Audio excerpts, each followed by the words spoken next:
유쾌한 남자들의 시시콜콜 토크쇼 김프로쇼 지금 시작하겠습니다. 저는 김프로입니다.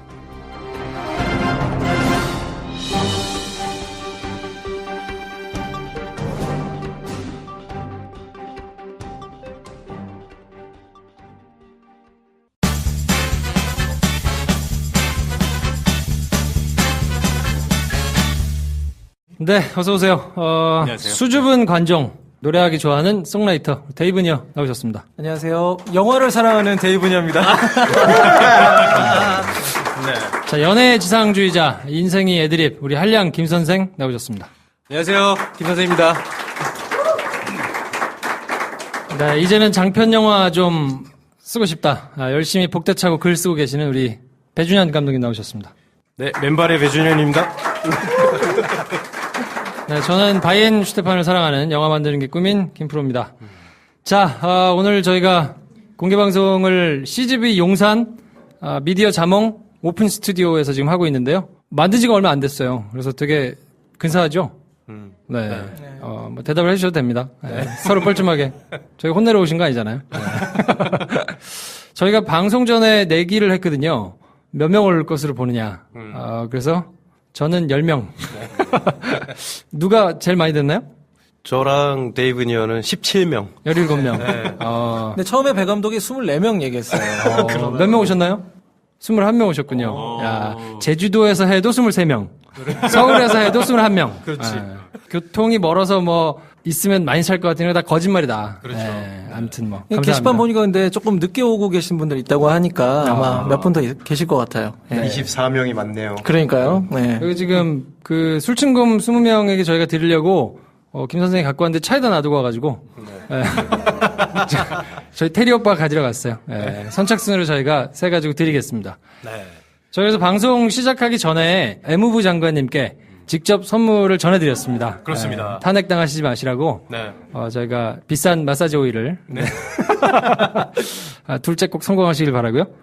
자, 그러면 시시콜콜 시네톡 W552611님께서 패널분들의 흥분된 영화 설명을 들으니 영화관에서 그래비티 봤던 기억이 떠올라서 소름이 돋네요. 꼭 재개봉해서 큰 화면으로 다시 보고 싶습니다. 이런 의견 남겨주셨네요. 동사무소님 박열 잘 들었습니다. 역시 전문가님들은 디테일하게 분석하시는 능력이 있으시네요. 저는 내용에만 집중해서 보았기에 전혀 느끼지 못했거든요. 재밌게 의미 있게 봤어요. 저 빼고 나머지 분들이 전문가입니다. 우리 박 차장님, 박열을 관람하지 않았는데 한국 영화 소재가 애국심을 반영하는 소재가 너무 많아서 그런지 이런 류의 모든 영화에 좀 흥미가 떨어지네요. 구남도도 왠지 안 볼 것 같습니다. 광복절 시즌만 되면 이런 류의 작품이 꼭 나오는 것 같네요. 한국 영화 소재가 좀 더 다양해질 수는 없을까요? 이렇게 하셨습니다. 네, 같이 열매님. 그래비티 며칠 전에 봤어요. 산드라 블럭이 조지 클루니를 구해서 지구로 귀환하는 스토리인 줄 알고 기다렸는데 돌아가셨죠. 네. 영화 속에서 죽을 외모는 아니니까요. 너무 잘생긴 조지 클루니 하트 4개. 영화는 보는 내내 팔다리에 힘이 없어 움직일 수가 없었습니다. 네. YJ5187님께서 꼭 이런 분들 계시죠. 던커크 보고 왔습니다. 덩케르크라고 쓰기는 본인이 이 용납을 못하겠는 거지. 그렇죠. 덩커크. 네. 개인적으로 내용이 너무 암울하고 평소에 악몽 꿀 때 보이던 연출 같았습니다. 영국봉이 심한 영화라고 봤는데 영화 극이나 여러 요소에서 어떻게 보면 좋은 영화일까요? 제가 2부에서 얘기를 해드리겠습니다. 네. 하찮은 ZZ님께서 일요일날 새벽같이 출발해서 싱코데마에서 점심 먹고 홍대 구경 좀 하다가 공개방송 가려고요. 자리 없으면 어쩌지? 싶긴 하지만 서서 봐도 좋으니 꼭 가겠습니다. 하찮은 ZZ님 오셨습니까? 오셨어요. 야, 오셨네요. 오셨습니다. 네. 진짜로 싱코데마에 가셔서 드시고 오셨어요? 선물 드리겠습니다. 선물 드리겠습니다. 네, 우리 수아 누나님, 캬! 제 댓글 소개해 주시다니, 감동. 이번에 공개방송은 남편만 보내겠습니다. 하는데, 남편분 혹시 오셨습니까? 수아 누나님. 다 수줍당이십니까? 혹시 오셨는데 말씀 안 하실 수도 있고, 네. 아무튼요. 아무튼 그렇습니다. 선생님, 덩케르크 아이맥스 보고 왔어요. 저의 한 줄 평은 우와. 벌써 한 줄 평을 다들 남기고 계시네요. 영상이고 특유의 음향이고 막 그냥 스펙터클한 전투씬이 잔뜩 나오고 감동이 흘러 넘치는 영화는 아니었어요. 그런 거 기대하면 실망하실 듯. 그렇지만 몰입해서 저도 빨리 홈에 가고 싶다고 데려가고 싶고 구해주고 싶었어요. 기빨린다 소리 나올 만해요. 저 긴장해서 어깨 3cm 올라간 듯. 크크. 오셨습니까, 선생님? 지금 들어오셨나요? 네. 지금 막 선생님 반갑습니다. 네. 입장하고 계시네요. 네. 어떻게 날 알지? 이렇게 하면서. 본인 글 읽어드렸습니다. 네. 어깨가 아직 덜 내려오신 것 같아요. 네. 자, 그럼 여러분들이 기다리는 바로 그 코너, 우리가 기다렸던 바로 그 코너, 24명이 지켜봐도 너무나 즐거운 바로 그 코너, 선물폭탄 코너 들어갑니다. 라이브로 음악 들어보시겠습니다. 빠라바바바바바바라바라바라바. 네, 다 같이 외쳐주시고요. 술친구 핫박스 받으실 분 WOO26111님 축하드립니다. 축하드립니다. 5월 1일 선크림, 애터미 선크림 받으실 분은 던커크가 악몽 같다고 하셨던 YJ5187님 축하드립니다. 배 감독의 영혼을 구원하는 바로 그 유니코프 깔창 받으실 분, 답사하느라 발에 땀 났던 호야 PD님, 김프로쇼의 첫사랑 대구 수성교 카페철스 더치커피 받으실 분은 새벽같이 출발해서 오신다고 하신 하찮은 지지님. 네, 축하드립니다. 네. 여기서 그냥 바로 드릴까? 자, 김프로쇼 도와주시는 분들 소개해드리겠습니다. 치히로님의 하얀 언덕 펜션, 제주 동남쪽 최고의 펜션이니까 바캉스 시즌 한 번씩 다들 가보셨으면 좋겠고요. 여름 되면 더더욱 걱정되는 게 바로 발냄새죠. 네, 감출래야 가질 수 없는 발냄새나 무좀, 1년간 걱정 없는 근본적인 처방, 유니코프 깔창 추천드립니다. 후기 기다립니다. 네, 은근한 가계부담 1위 통신요금을 아껴드리는 위너스텔 알뜰폰 추천드립니다. KT통신망 그대로 사용해서 품질 완전 동일, 통신요금은 정확히 반값. 아낄 건 아끼자고요. 네, 우리 후기가 마구마구 올라오고 있는 산울림 소극장 맞은편에 있는 싱코데마요 리얼 멕시칸 레스토랑. 내가 그 발음은 잘 몰라가지고 못하겠는데 오리지널. 오리지널 많이 사랑해 주시기 바랍니다. 네. 네, 그럼 저희는 광고 듣고요. 2부에서 영화 덩케르크 얘기해드리겠습니다.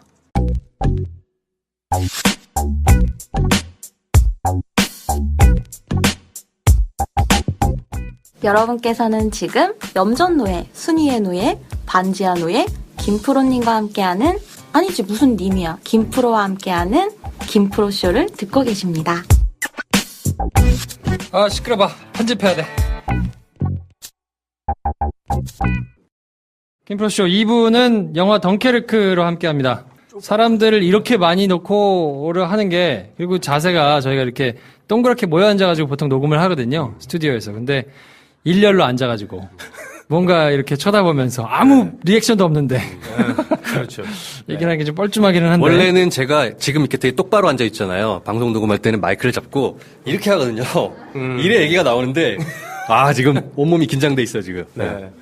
자, 그래서 아무튼 김프로의 줄거리 소개로 영화 덩케르크 시작하겠습니다. 네.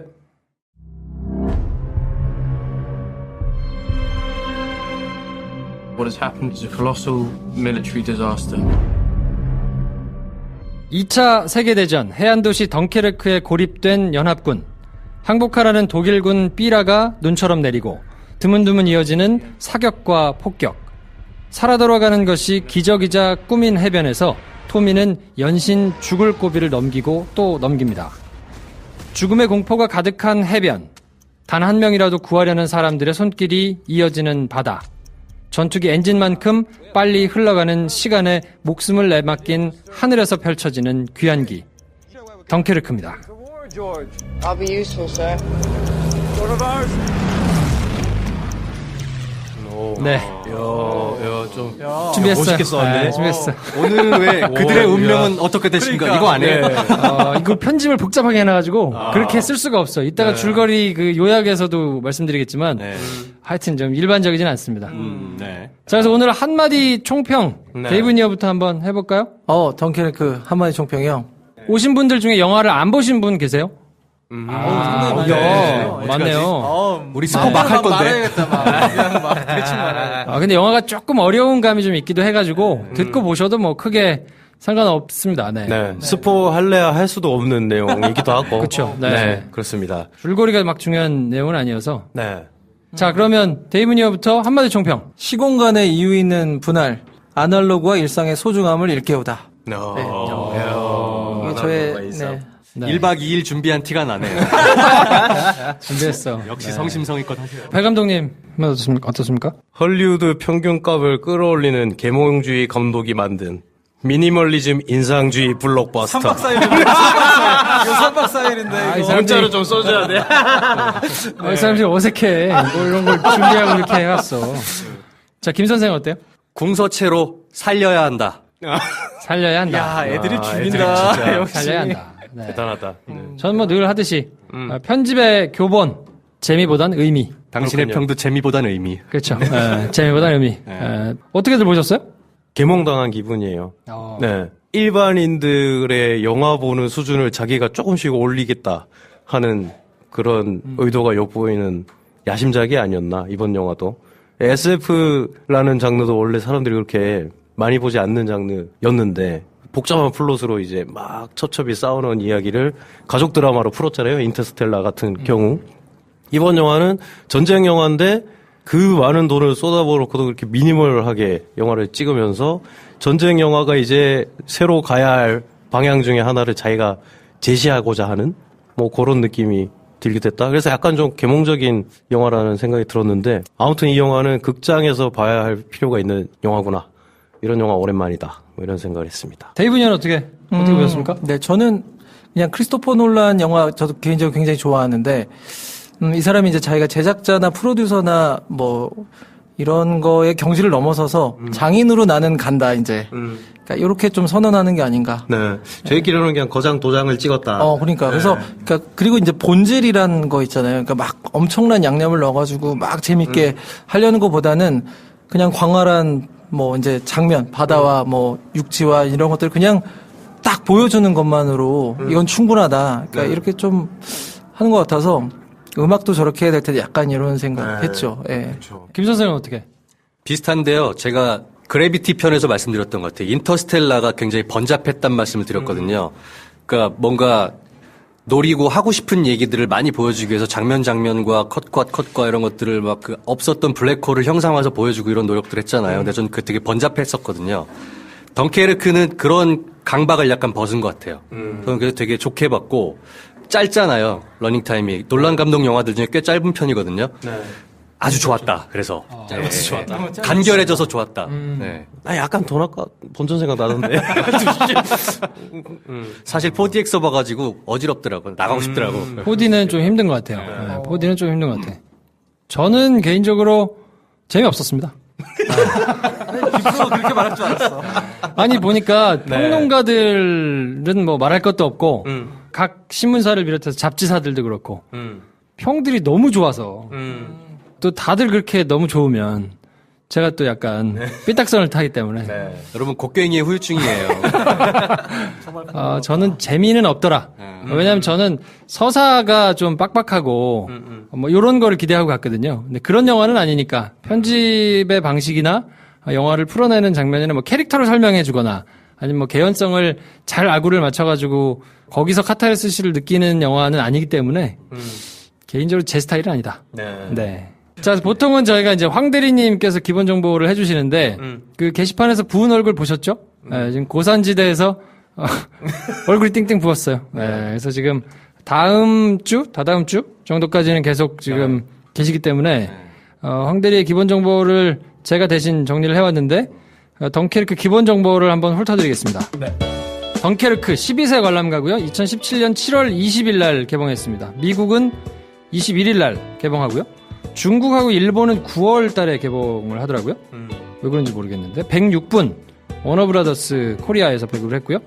아시다시피 크리스토퍼 놀란 감독, 한스 짐머 음악, 그리고 호이트 반 호이테마라는 네덜란드 분이 이제 촬영 감독을 했는데 뭐 인터스텔라 뭐 이런 걸 이제 같이 했던 촬영 감독이고요. 배우들은 톰 하디, 케네스 브레너, 뭐 마크 라이언스, 킬리언 머피, 핀 화이트헤드 뭐 이런 분들이 나오고, 전반적으로 이야기가 막 이렇게 많은 영화들은 아니어가지고 톰 하디는 거의 또 대부분을 마스크를 쓰고 나와서 눈알 연기의 신. 근데 마스크 쓰고 하는 연기는 한번 한 적이 있죠. 배트맨 3탄 보는 줄 알았어. 그렇죠. 매드맥스에서 맥스에서도 그렇죠. 그래서 눈알 연기의 신이라는 평을 받고 있죠. 그래요. 이번에도 개런티에 비해서 참 효율적인 것 같아요. 배우들은 많이 행복했을 것이다. 그러면 대사당 개런티를 따지면 진짜 한마디에 비싼 배우였구나. 그렇죠. 1억 5천만 달러 제작비가 들어갔고요. 손익분기점은 한 3억 5천만 달러 정도 된다 그러는데 뭐 여기저기서 호평이 이어지고 있어가지고 크게 문제는 없지 않겠나 싶은 생각이 들고요. 소재가 됐던 덩케르크 작전명은 다이나모 작전이더라고요. 오퍼레이션 다이나모. 그래서 2차 대전 초기인 1940년도 5월 26일부터 6월 4일까지 이 덩케르크 해변에서 영국으로 연합군이 사람들을 철수시키는 요 작전이었는데요. 9일 동안 33만 8천 명이 연합군이 이제 영국으로 철수했고요. 1939년 9월 1일 날 독일이 이제 폴란드를 침공하면서 2차 대전이 이제 벌어졌잖아요.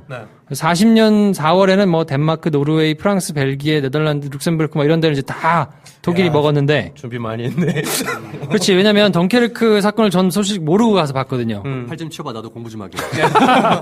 근데 안 보신 분들이 많으니까 네. 알고 가시면 조금 영화를 보는데 이해하시는데 좀 도움이 될 것 같아서 아까 말씀드린 대로 5월 26일 날 작전이 시작됐다고 했는데 5월 23일 날 덩케르크에서 한 40km 정도. 그러니까 여기서 치면 어디 정도 될까요? 네, 뭐 한 의정부정 될까요? 파주. 좀 넘겠다. 예. 그 정도 되는 데까지 이제 다 독일군이 쳐들어와가지고 해변에 있으니까 곧 다 이제 전멸되는 거 아니냐, 뭐 이렇게 한참 공포에 떨고 있는데 5월 24일 날 갑자기 독일군이 진격을 멈춰라 하는 지령을 받아요. 그래서 작전이 다 멈춰가지고 더 이상 쳐들어오지 않고 기다리고 있는 거예요. 그러니까 영화가 처음 시작하면 삐라가 막 날리고 막 도망가거든요, 주인공이. 그게 굉장히 을씨년스러운 도시에서 막 도망가는 장면이 나오는데 그게 그런 배경에서 이제 시작되는 거고요. 근데 이제 왜 독일이 그러면 진격을 멈췄느냐. 여기에 대해서는 이제 전쟁 사학자들이 설이 굉장히 분분하더라고요. 뭐 히틀러가 미쳤다. 아니면 뭐 굉장히 부담스러워가지고 뭘 멈췄다. 뭐 다른 생각을 했다. 뭐 하여튼 이런 설들이 분분한데 아무튼 그런 상황에서 덩케르크 해안가에서 배를 기다리는 장병들과 거기 있는 민간 어선들이 이제 와서 막 구하러 이제 오니까 그 사람들의 하루 그리고 하늘에서 이제 폭격을 하는 폭격기의 1시간 그거를 교차 편집을 통해 가지고 이제 영화를 만들었죠. 뭐 하여튼 이런 내용인데 어디를 쳐들어가는 영화라기보다는 살아 돌아가는 영화다. 그거를 좀 염두에 두시고 가서 영화를 보시면 도움이 되지 않을까. 제작비가 1억 5천만 불이라고요? 네. 1억 5천만 불이면 겨울왕국보다 조금 더 들었다? 근데 보통 뭐 1억 5천만 불 제작비가 들면 욕심이 생길 법한데 이 영화에는 핵소고지라는 영화랑 한번 비교해보면 거기는 막 시체, 폭파, 뭐 온갖 전투 장면들의 향연이 벌어졌는데 이 영화는 그게 아니라 그냥 총성이랑 폭파음만으로 그 전쟁을 묘사하는데 훨씬 더 공포스럽다는 게 이 영화를 만든 감독의 야심이 그대로 드러난 게 아닌가. 그런데 돈이 1억 5천만 불이 그럼 어디 들었나 보시면 또 알 수는 있어요. 바다에서 선면이 포위당한 채로 있던 연합군의 숫자가 40만 명인데 그들의 황망한 마음을 그대로 표현하면서 영화가 시작되니까 엑스트라만 한 1,500명쯤 동원을 해가지고 찍었다고 하고요. 네.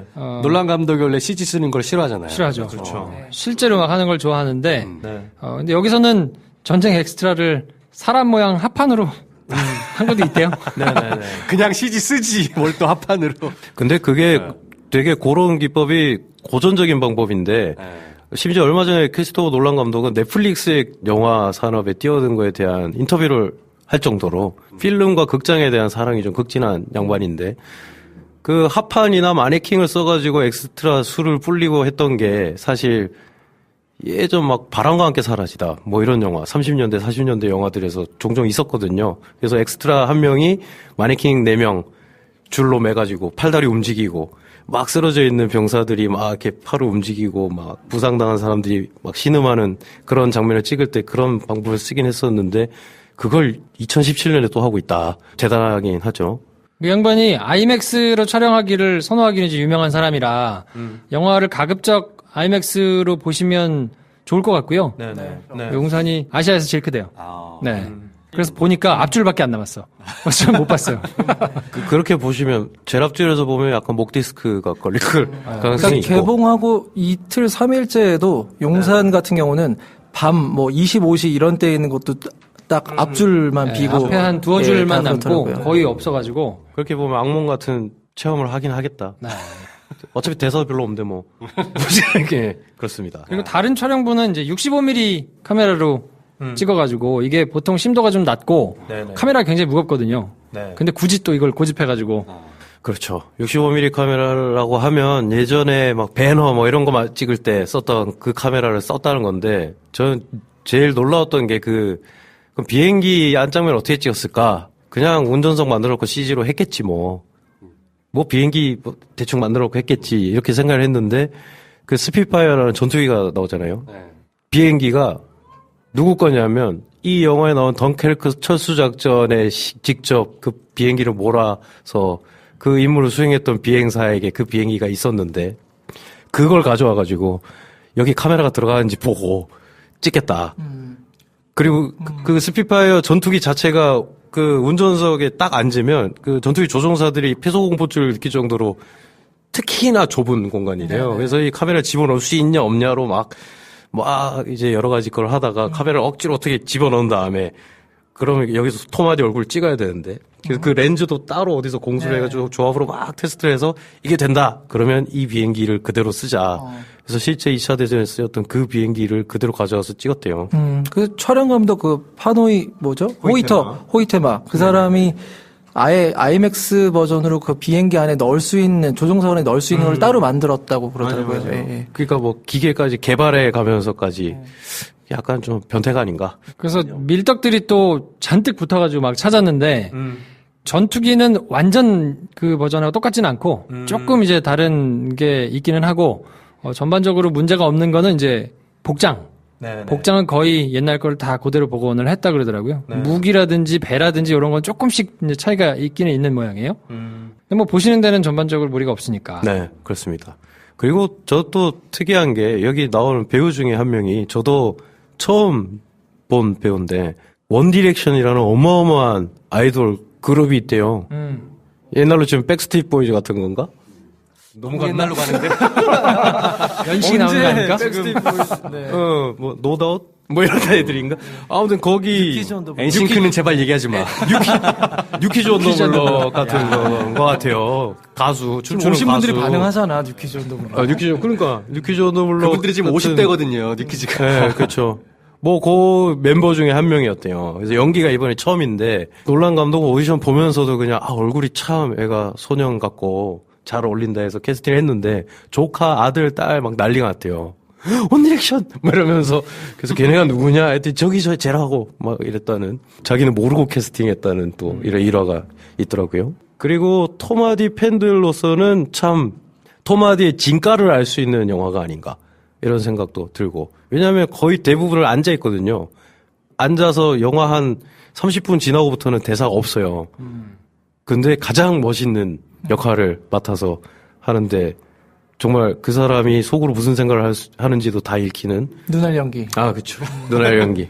정말 눈알 연기를 한두 번 해본 게 아니니까. 자, 그리고 음악에 이제 한스 짐머가 음악을 맡았는데 우리 또 데이브는요. 네. 어떻게 보셨습니까? 음악가로서 나 이거 물을 줄 알았어. 준비했잖아, 솔직히. 아니 물어봐서. 근데 한스 지머는 원래 좋아하긴 하는데 저는 원래 존 윌리엄스 더 좋아해요. 옛날에 뭐 스타워즈나 무슨 인디아나 존스 하는 이제 감독을 더 좋아하긴 하는데. 그러니까 뭐 엘리오 모리코네나 존 윌리엄스는 특징이 이렇게 멜로디가 계속해서 발전하고 기승전결이 좀 확실한 거에 비해서 한스 지머는 약간 이제 요즘 스타일이죠. 그 뭐냐면 단순한 어떤 패턴이 계속해서 반복되는 스타일인데 지금 이 영화는 사실 한스 지머 음악을 빼면은 되게 더 심심한 영화가 될 것 같기는 해요. 왜냐하면 비행기 폭격이나 뭐 여러 가지 웅장함 가운데에서 음악이 주는 긴장감이 대단하거든요. 그러니까 계속해서 처음부터 끝까지 처음에는 그 영화에는 도입부에는 음악이 안 나와요. 그러다가 끝날 때쯤에는 거의 음악이 쉬지 않고 나오는 편이어서 감독이랑 이제 이 그 음악 감독이 한스 짐머랑 어떤 식으로 교감했을지 저는 이제 포인트가 좀 궁금하긴 하더라고요. 작업하는 과정이나 이런 거는. 근데 저는 개인적으로 한스 지머 음악을 좋아하는데 언제 듣냐면 마감이 닥쳤을 때 틀어놓거든요. 그러면 붕 하면서 저를 이제 긴장을 시키기 시작한단 말이죠. 그러면 저를 막 이제 몰아붙이면 계속 둥둥둥둥 하면서 베이스로 막 몰아치면 제가 글을 빨리 쓸 수밖에 없어요. 그럴 때는 괜찮겠네요. 근데 그러면 원래 살려야 되는 애가 죽고 막 갑자기 죽고 되게 건조하게 떠나가고 막 이런 글 다시 쓰고 막 그러는데 보통 그래서 저처럼 이제 뭐 글을 쓰는 친구들이 종종 이제 듣는 음악이 있는데 장르에 따라 쓰는 장르에 따라 이제 한스 짐머 같은 경우는 클라이막스로 막 치고 올라가야 될 때, 그리고 마감이 임박했을 때 한스 짐머를 들어라. 다크나이트 사운드트랙 일단 1번부터 딱 틀면 써지고, 그리고 약간 내가 좀 그래도 뭔가 플래시백이 막 계속 나오는 뭔가, 그리고 남녀간의 감정선이 선율이 막 타고 오르는 그런 써야 된다. 그 엔니오 모리코네를 틀어놓고 이렇게 막 쓰다 보면 글이 만연체가 돼요. 죽어야 돼가 안 죽고 얘가 다시 살아나오고 막. 그렇지. 네. 훨씬 이제 존 윌리엄스나 엘리 모리코네는 훨씬 아날로그적이고 그렇죠. 클래시컬한 감성이 훨씬 묻어 있고요. 한스 짐머는 조금 현대적인 사운드들이나 일렉트릭한 사운드도 꽤 많이 있어요. 그래서 옛날에 뭐 미션 임파서블 2 같은 경우 보면은 그 메인 테마 같은 거를 약간 일렉 기타 맞아요. 위주로 이렇게 하는 것도 들을 수 있고 뭐 그렇죠. 그리고 제자도 많아요. 그래서 본 파월 같은 본 시리즈 작곡한 음악 감독도 사실은 한스 짐머한테 배운 사람이거든요. 예. 그러면 배 감독은 데이브 니어 음악 들으면 어떤 글이 나올까요? 저는 글을 쓰고 싶지 않을 때. 빗소리를 들으며 맥주 마시고 싶을 때. 그럴 때도 있죠. 네. 자, 그래서 평론가들의 평점은 공이 찬양 일색입니다. 우리 평식이 오빠만, 이 사람 나 좋아. 저는 비슷해요. 3개 반 주셨어요. 네. 다크나이트. 그 이상은 아닌 것 같다라고 하신 것 같은데, 글을 안 쓰고 특이하게 가치, 부등호표로 가치가 제일 크고, 그 다음에 의미, 그 다음에 재미. 이렇게 써주셨고, 송경원 씨가 4개, 논란의 자신감, 영화라는 거대한 체험을 창조하다. 황진미 씨 4개, 승리가 아는 탈출과 생존의 서사로 전쟁을 재현하는 숭고함. 김혜리 씨 4개 반. 전쟁의 시간과 운동으로 시네마가 건축한 기념비, 논란의 최고작. 이주연 씨 4개 반. 가장 단순한 재료로 가장 혁신적인 것을 보여주다. 정지혜 씨 4개 반. 비선형적 시공을 넘나들며 끔찍한 덩어리로 다가오는 전쟁 공포의 영화적 원체험. 어렵다. 저는 혼란하네. 영화 평론가들이 쓰는 단어를 다 이렇게 아카이빙을 한 다음에 아무거나 집어서 이렇게 해도 되는 게 아닐까 느껴질 때가 상당히 많아요. 허나몽 씨가 4개 반. 극장에서 영화를 관람해야 하는 절대적인 이유. 이동진 씨도 4개 반. 플롯의 마술사. 야심찬 뺄셈으로 특별한 전쟁 영화를 조각하다. 다 어려워요, 말들이. 별로 마음에 들지 않습니다. 내 말이 제일 쉬워. 미니멀리즘 살려야 인상주의. 한다보다 쉬울까? 살려야 한다가 있어. 살려야 한다. 그래요. 자, 점수도 메타크리틱 94점, 뭐 토마토미터 92점, IMDb 8.9점.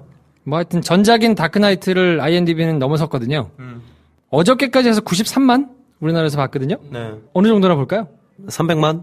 300만. 근데 아이맥스로 봐야 한다는 이유가 있어서 아마 장기 상영을 할 것 같은데 막 폭발적인 흥행을 하지 못할 것 같고, 그리고 다음 주 그 다음 주 우리나라 또 블록버스터들이 줄줄이 개봉을 하니 아마 비교 우위에 서지 않을까, 그 영화들이. 근데 제 바람을 말해보자면 곡성보다 많이 봤으면 좋겠다. 600만 이상 봤으면 좋겠다. 항상 뭔가 얘기할 때 곡성보다 많았으면 좋겠다고. 근데 이번 영화는 특히 더 그런 게 곡성이 어떤 여기 어려운 말로 평론가가 써준 것 같은 영화적 원체험만으로 희한하게 흥행을 해버린 영화잖아요. 내용이 정리가, 그러니까 내용이 심플하냐 복잡하냐에서는 정반대의 길을 가고 있긴 하지만 영화가 체험을 주겠다는 목표를 달성하는 데 있어서는 거의 비슷한 효과를 거두는 것 같기도 한데, 그렇다면 이것도 그만큼 봐야 되는 거 아닌가. 네. 600만을 넘겼으면 좋겠다. 자, 테이블년은 얼마나 볼까요? 저는 한 450만 정도 450만. 찍어보겠습니다. 오, 네. 450만. 저희도 매주 그냥 왜냐면 시간이 갈수록, 그러니까 시간이 갈수록 어르신들이 많이 볼 것이다. 어르신들이요? 네, 왜냐면 아이맥스의 그런 그 큰 화면을 자식들이 우리 부모님 좀 보여드리고 싶다. 옛날 전쟁 영화 보시면 좋겠다. 좋은 영화, 너무 복잡하거나 빠르지 않은 영화 같이 보시면 어떨까요? 그래서 날씨도 더운데 같이 보면 어떨까요? 이런 좀, 그리고 시간이 지날수록 이 영화가 좀 진가가 발휘되면서 더 올라가지 않을까. 네. 어떻습니까? 김 선생? 280만. 280만. 네. 생각보다 덩케르크가 좀 어려워요. 플롯이. 그리고 한 번 보면 무슨 말인지 잘 못 알아들을 수 있거든요. 그런데다가 보기는 어려운데 스토리는 밋밋하게 볼 수 있어요. 강렬한 자극을 주는 영화가 아니라는 거죠. 여름 블록버스터들에 비해서. 그런데다가 다음 주에 군함도랑 택시 운전사가 개봉을 하잖아요. 그리고 아까 배 감독이 얘기했던 아이맥스 집중 현상도 커요. 제가 예매를 하려고 보니까 아이맥스만 꽉꽉 차고 일반 상영관은 텅텅 비어나가더라고요. 지금이야 대안이 없으니까 막 상영관을 줬는데 다음 주부터 블록버스터가 들어오면 그거 싹 뺏길 거란 말이에요. 아이맥스와 일반 상영관 한두 개 정도로만 축소될 텐데 그러면 많이 못 볼 것 같아요. 왜냐면 그리고 크리스토퍼 놀란 감독 영화가 그 명성에 비해서 생각보다 박스 오피스가 높지가 않아요. 스토리가 전통적으로. 예. 그래서 저는 한 280만 정도 할 것 같아요. 저랑 비슷하네요. 저는 한 250만, 250만. 첫 주말 오늘까지 치면 한 120만쯤 나올 것 같거든요. 그러면 한 250만. 말씀하신 대로 아이맥스 말고는 되게 좀 비는 편이라 가지고 아이맥스만 길게 상영을 좀 하지 않을까. MX관에서 봐도 상당히 좋은 영화인데. 네. MX관에 우린 지금 CGV에서 녹음을 하고 있지만.